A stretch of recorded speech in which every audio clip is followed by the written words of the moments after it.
uniting the African diaspora through art and culture. Up next on Carib Nation.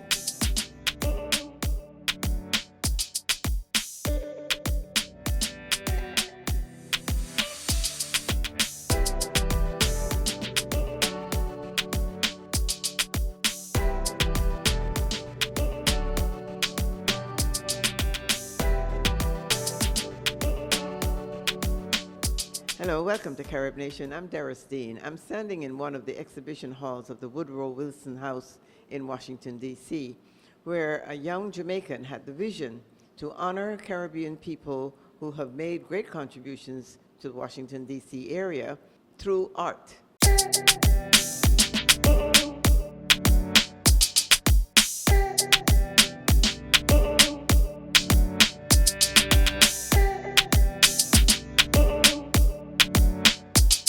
The event recognizes Caribbean Heritage Month and awards Caribbean nationals for their hard work bringing Caribbean culture to the Washington metropolitan area over many years.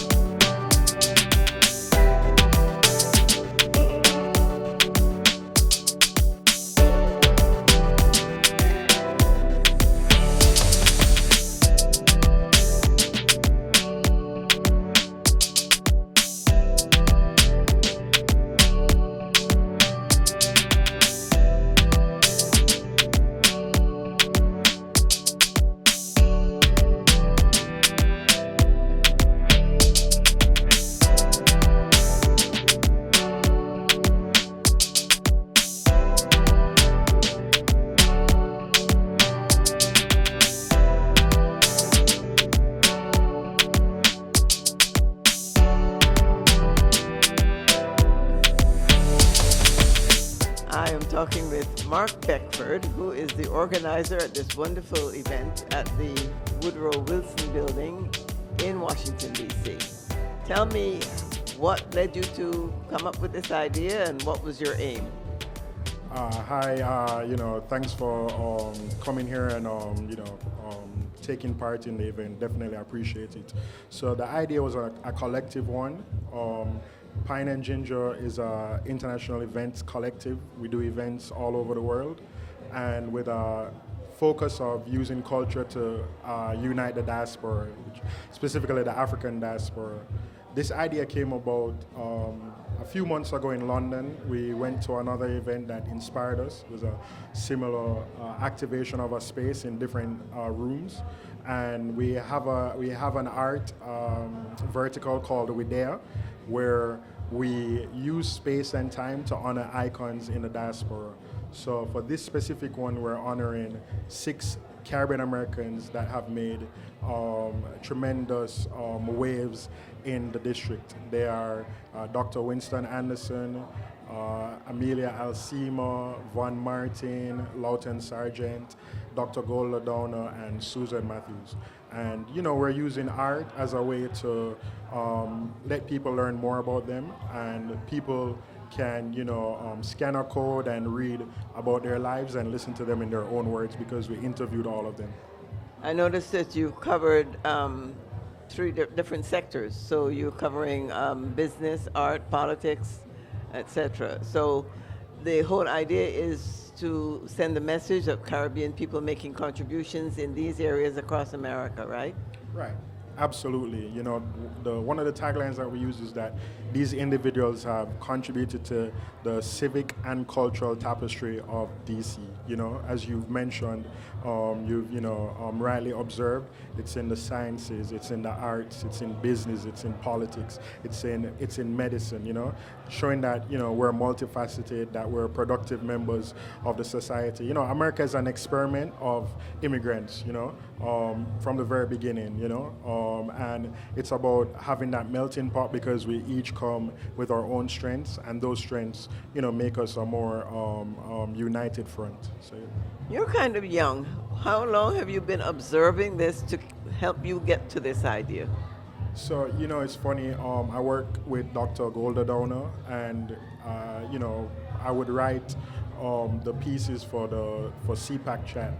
And so, I've interviewed some of these individuals before, and when we came up with this idea, I was inspired to, delve a bit deeper into the lives of these people. And, I was gracious to get the help. I think one thing I forgot to mention is that we want this to be a legacy event. We want this as something to happen every June.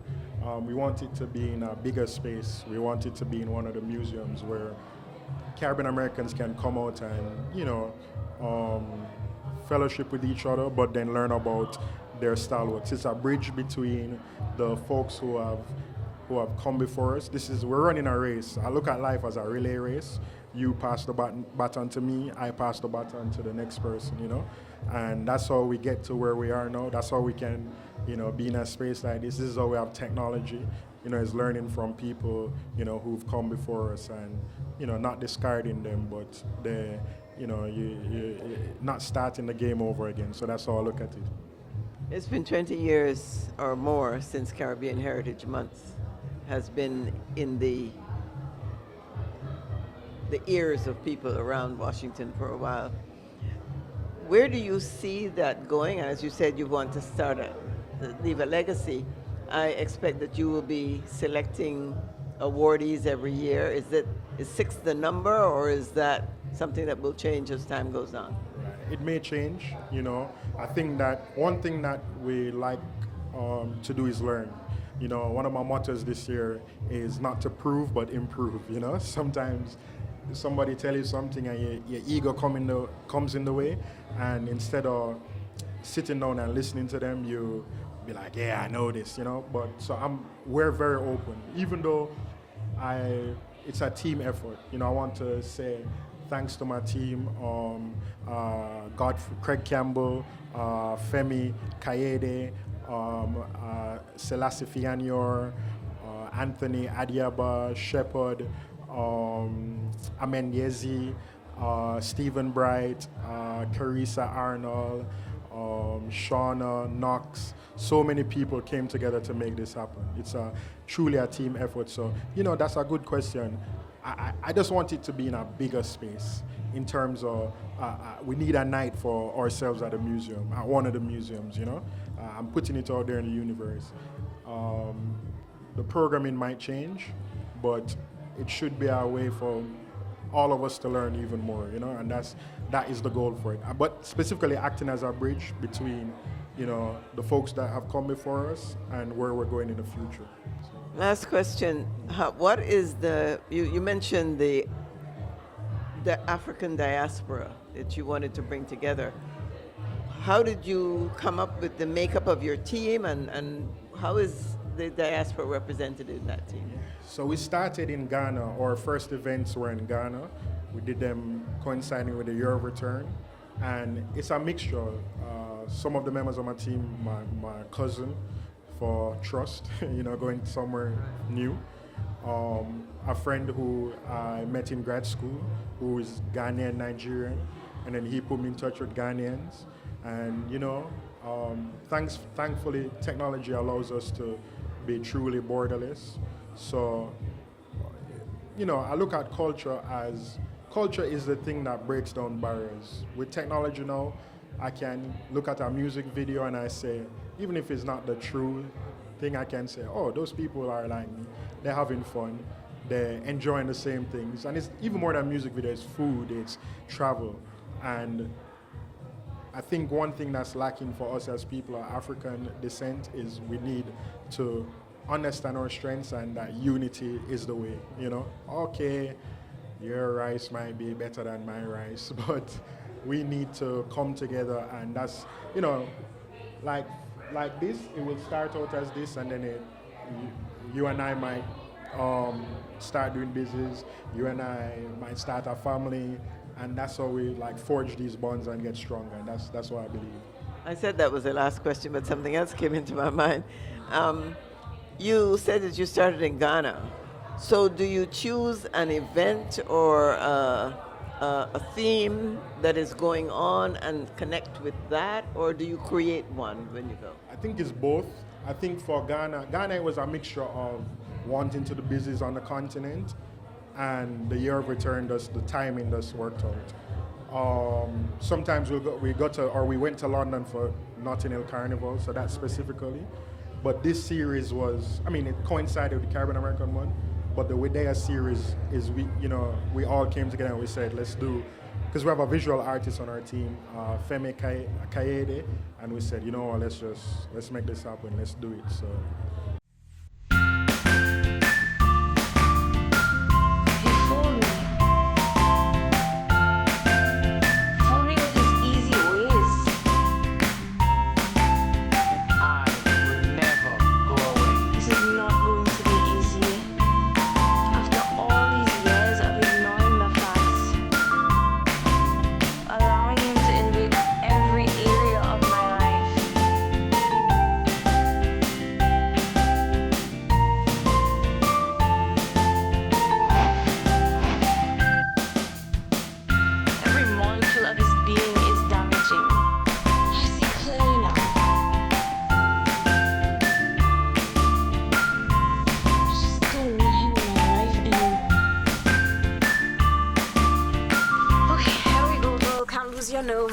Time to do the right thing.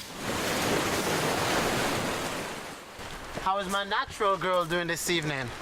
Baby, no matter how good you are, I know you soon feel better. We need to talk. Why you treating me so? Why you treating me so? Why you treating me so bad, bad, bad? Why you treating me so? Why you treating me so? Why you treating me so bad? You in my home, so artificial. I wish you'd just go away. See who you are, emotionally scarred. Can't let this story replay. You're not even in my class, boy. You are just a piece of trash, boy. You're not even good to go away, away, away, away, away. You might think my heart is empty, but yours is full of benzene. It's time for you to go away. I'm breaking up with you. Long time, it's overdue. I need you out of my place. I'm breaking up with you. Long time, it's overdue. Gotta get you out of my space. So glad I am free, 'cause now I can breathe. I'm treated just like a queen. No secrets remain. My self-worth is safe. That's why this all has to end. You're not even in my class, boy. You are just a piece of trash, boy.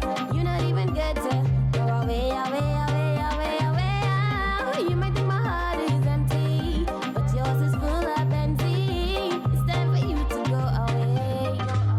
I'm breaking up with you. Long time, it's overdue. I need you out of my place. I'm breaking up with you. Long time, it's overdue. Gotta get you out of my space.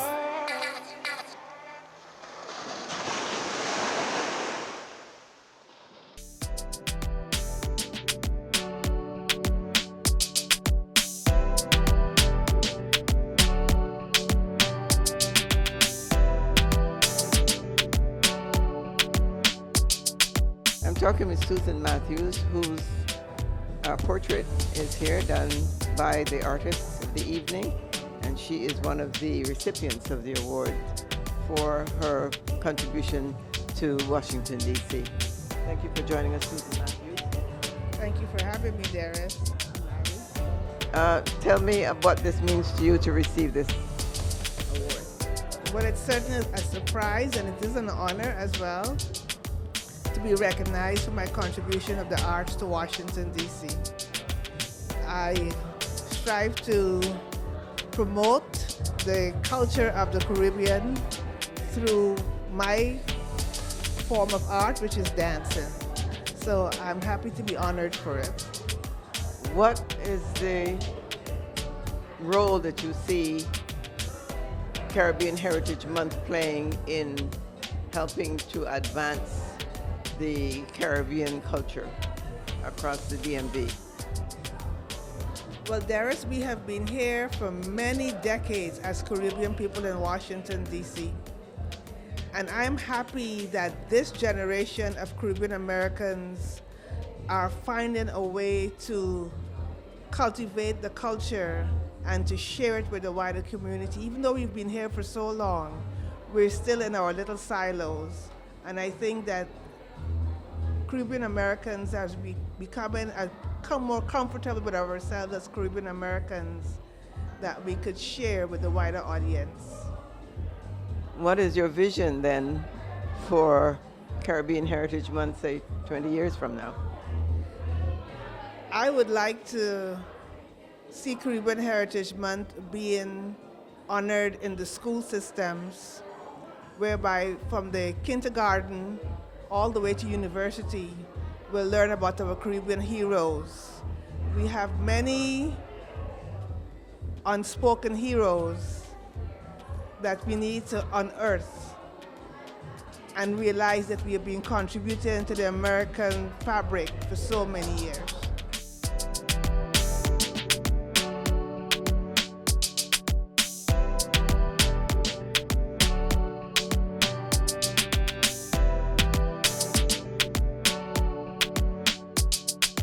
My guest is Dr. Winston Anderson, who has been a contributor to Caribbean heritage, Caribbean culture, Caribbean history for many years, having worked at Howard University and created the Sandy Springs Slave Museum in Maryland. And that has grown over the years. I've been fortunate to see that grow.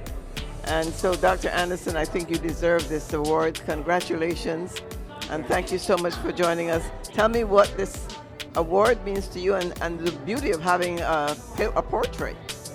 It's a privilege to be recognized after over 40 years toiling in the interest of Caribbean culture and Afro-American culture as well. We were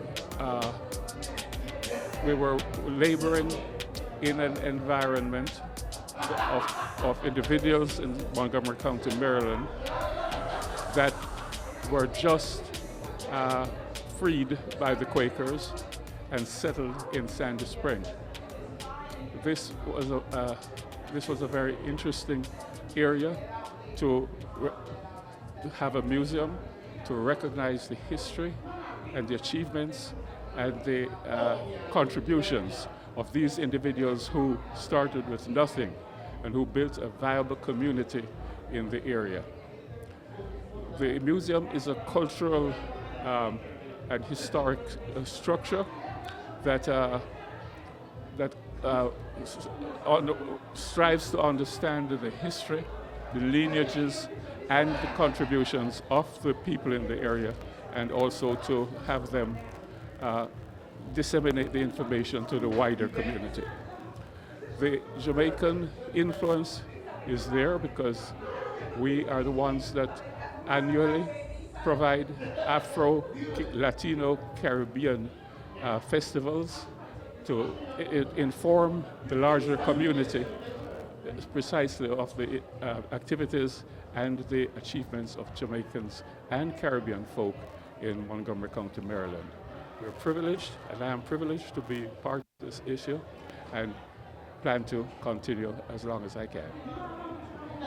Caribbean History, Caribbean Heritage Month has helped to expand the understanding of the Caribbean culture among Americans.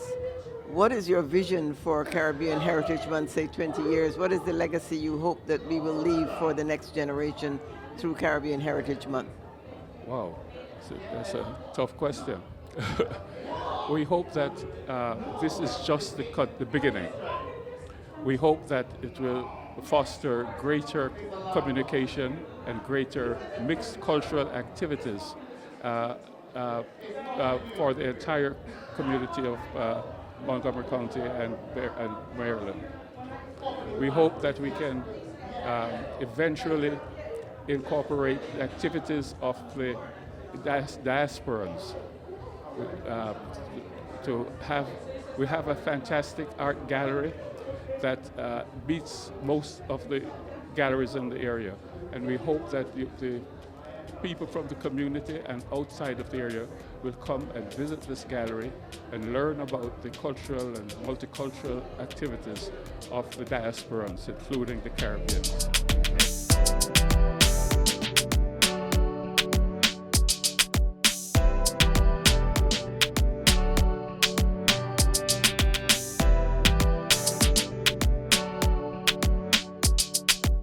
I'm talking with Dr. Goulda Downer, who is the past president of the Caribbean Political Action Committee, who has been known in Washington, D.C. for her advocacy and for her work in the health field. Congratulations on having been honored today and having this wonderful portrait. I wonder what you think of having this portrait. Thank you so much, Darius. I am totally stunned. I think the portrait embodies, and I see my spirit here. You know, you do what you need to do because it's the right thing to do, and to be acknowledged for it, what a privilege. It's a privilege for me to serve our Caribbean community and for them to trust me to do what I do. And then to be honored with this, I am speechless, and I'm not usually speechless, but I am today. Yes, I can attest to that. What do you think, having seen Caribbean Heritage Month grow over the years, do you think that this is a beginning to show that Caribbean Heritage Month is beginning to gel, to take hold, so that things like this can happen? You know, when we think of the Caribbean, we often think of dancing and food and music, but I think this aspect of the art form is also crucial. And I think the opportunity for us to bring this to the fore, the skills of our artists, the ideas that percolate into something like this, having portraits is wonderful. And not just the portraits for themselves, but what goes behind the portrait. I'm really touched as I look at all the portraits and see that they are behind the monuments in Washington, D.C. It means something. And this particular portrait is behind Martin Luther King Jr., one of my heroes. So to be connected with him in this profound way, for me, means a lot. Absolutely. I think it's a lot of thought obviously has gone into it, and it brings meaning to the whole idea. Yeah. What is your vision for Caribbean Heritage Month for the next generation? On Sunday, June 30th, is our 6th Caribbean American Interfaith Service. And at that service, we will talk about the history of slavery and what that did to us in the Caribbean, but the vibrancy that came out of it, the strength of our community, the fortitude of the Caribbean community. And as we move on, I think it's important to understand the legacy that the people who came before, our responsibility in making sure we take that legacy forward for the next generation. I think as Caribbean American Heritage Month continues to percolate and evolve, I'm going to leave that up to the next generation to tell us what they want. The most important thing is for us to let them know where they came from so they can be informed about what we do next.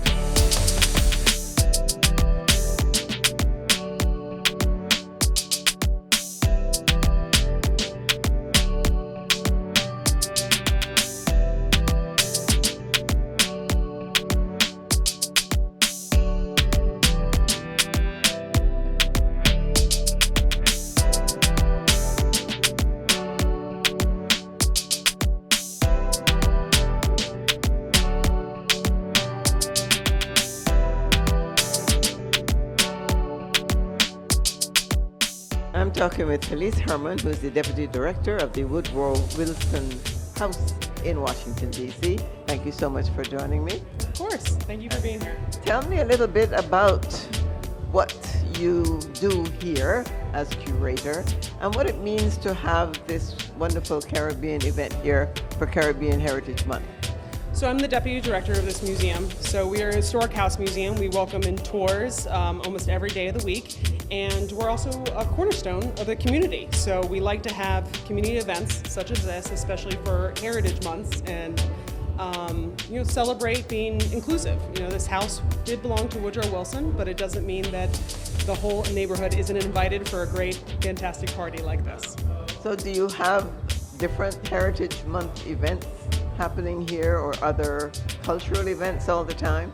So we do have cultural events. It's not every single month. We do have a monthly speaker series, which we have authors come, we have different journalists come, we have professors come and speak, but then we also had actually a reenactment of a play called Until We Vote that happened during March, which was Women's History Month, and is all about actually black suffragists in Washington, D.C.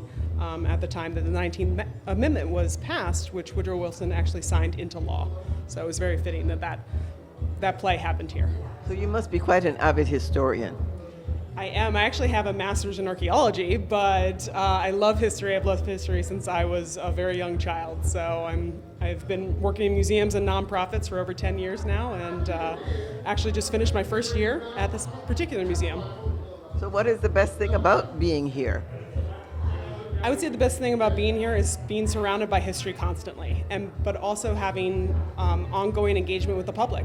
I do tours almost every single day. I give a 30-minute tour at noon, and being able to talk to people and bringing history alive for the public is my favorite part.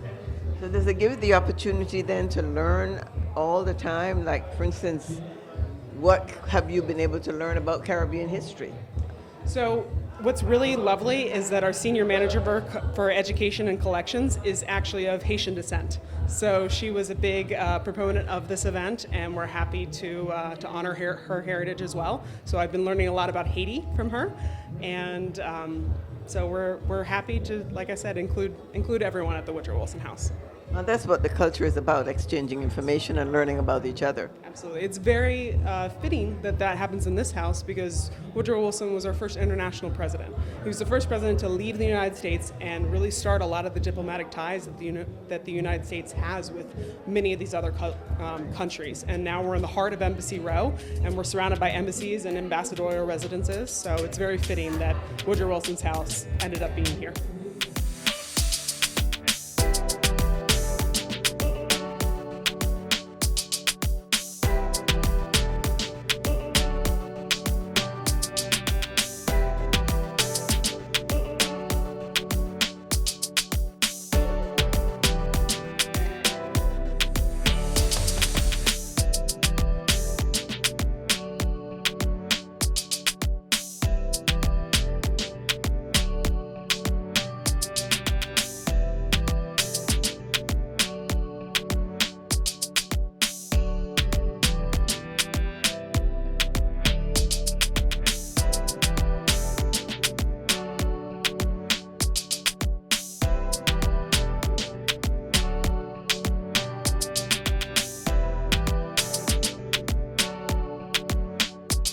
As we celebrate Caribbean American Heritage Month, I'm happy to have brought you another event recognizing the contributions of Caribbean people to the United States. I'm Doris Dean. Until next time, thanks for watching us on Carib Nation. And remember, our motto is one people, one culture, one Caribbean, one nation.